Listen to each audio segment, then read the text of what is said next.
Hi, everyone. I offer a brief follow up to Ian's excellent and informative message last Sunday on the Herods. There are one or two other interesting details about Herod the Great. Firstly, he was an Idumean from the area south of Judea and southwest of the Dead Sea.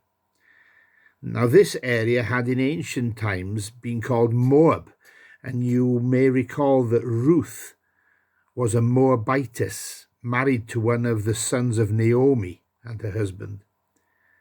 In some ways, like Samaria and other surrounding regions, there was intermarriage between native peoples and the Israelites, later Jews, particularly during the Greater Israel period of David and particularly Solomon.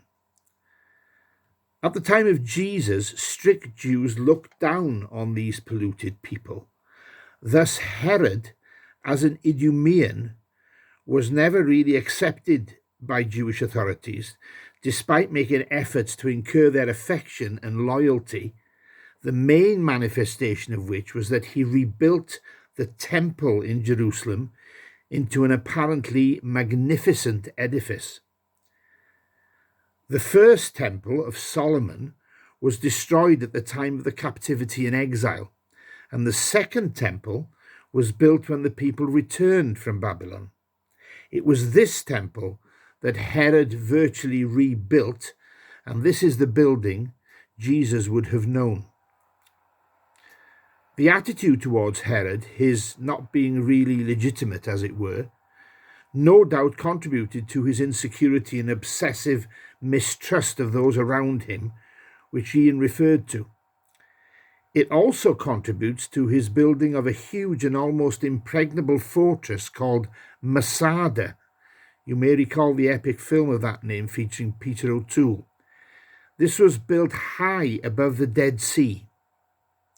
Some archaeologists believe that Herod's tomb was there, although still to be definitively found, despite much evidence.